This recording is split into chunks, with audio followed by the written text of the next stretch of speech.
In this clip, I want to bring up the issue of the Sephirah of Malkuth, as known by those who believe in the Tree of Life and serve the Tree of Life, which is also called, the same Sephirah is called Lilith on the Tree of Death.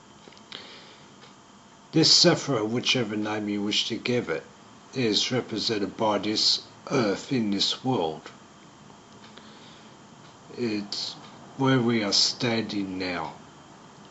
And I want to look up bring up the issue of Naheema, or as some people would call it, Nahema or Nahema, who is the head of the Sephirah of Lilith. Now, the issue of the name Lilith, there is an entity called Lilith, but she's in Gamaliel on the Tree of Death. But this Sephirah is called Lilith, and the administrator is Naheema. So we'll bring this up because we are in a situation where there's a 50-50 claim on this earth. So some people call it Malkuth, some would call it Lilith. And Naheema, which is what I'll call her, Naheema is the demoness of prostitution.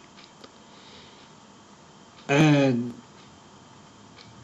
we can say that in a reflection of life, especially now, people will do anything for money. They'll sell their bodies, they'll sell their souls, they'll sell their rationale, their concept of right or wrong, anything for $1.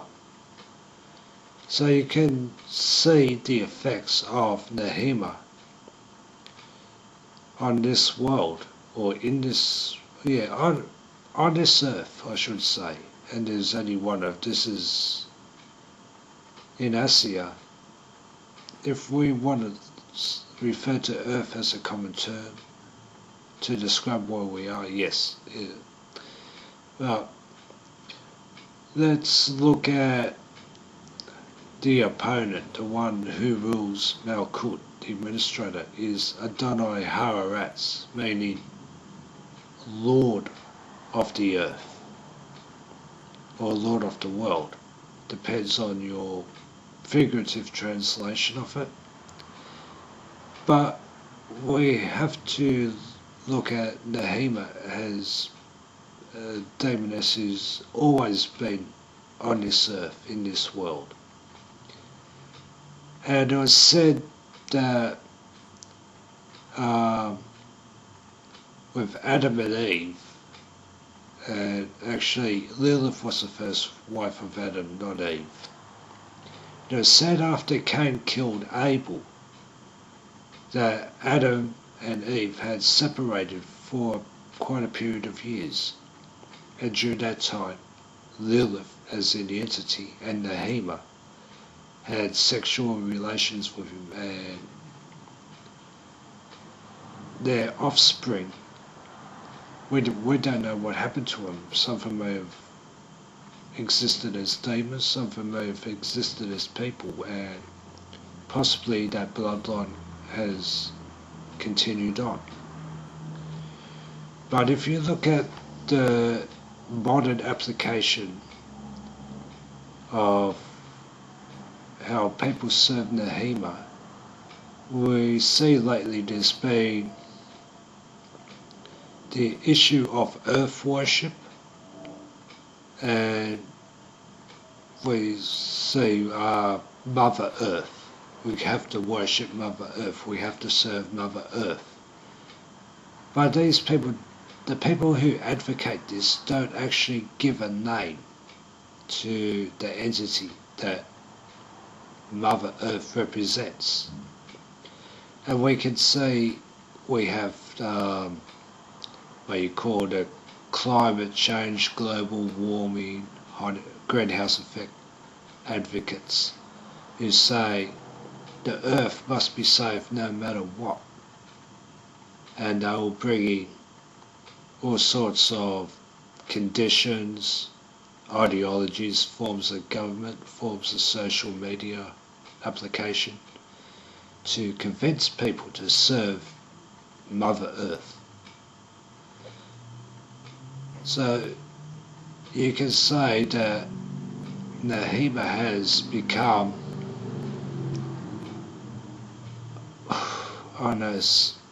has a default range of acolytes, and although the Mother Earth thing may be impersonal, we also see now a type of goddess worship, and it's especially prevalent amongst feminists. The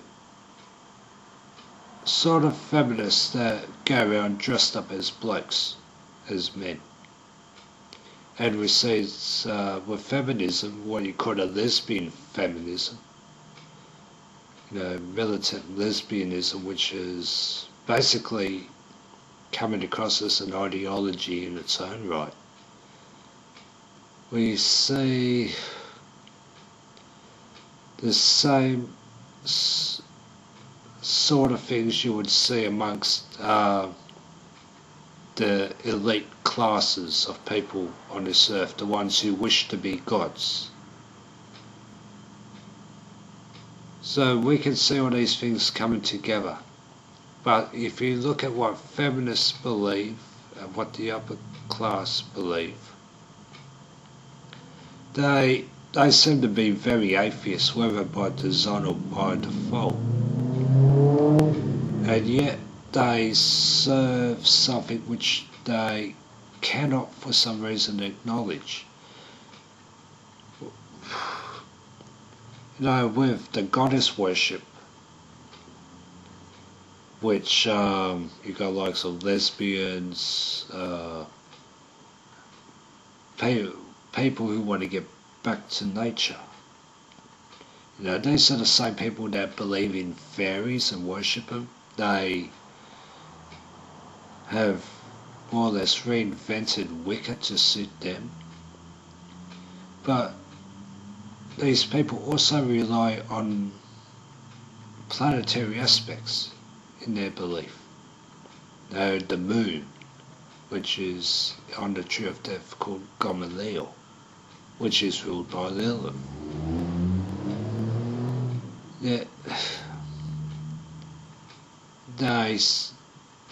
If you want to call them lesbians by default, I suppose, you've got people or women who hate anything that's remotely male.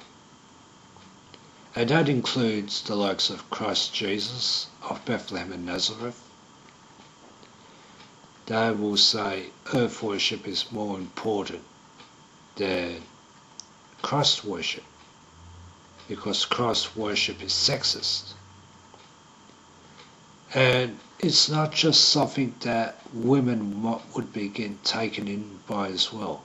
If you look at especially Western white countries, you have a lot of, say homosexuality. People want to get in touch with men want to get in touch with their feminine side, and are encouraged to do so. And as we see, the rates of men calling themselves gay is increasing. It's, I don't know. So, if you were to ask me, is this Malkuth or is this Lilith? What I can say now, I would have to say it's Lilith. This is the Sephirah of Lilith. We're on the tree of death. As the virtues and vices of the tree of life have become reversed. you know, and you know, maybe asking where do the upper class elitists come into it? We see the global warming thing, or whatever they want to call it now. No, you can't chop down a tree. You can't mine for coal. And yet, all these things are being turned into nature reserves and the like. And yet, you've also got the same people pushing for debt for equity swaps. So only a handful of corporations can get their hands on it, which are in turn run by the wannabe gods, you know, the elites, the white elites, the ones who want to issue a caste system. You know, it's kind of difficult to try and explain all this. But that's why I would say, look into the spiritual aspect of it. It's not just economic, it's not just social, it's not just political. We're saying all these aspects, politics, economics, social, science, and esoteric, all joining together, but yet they all serve the one cause. And that is, put the world's resources and its people under the control of a caste of people who see themselves as gods.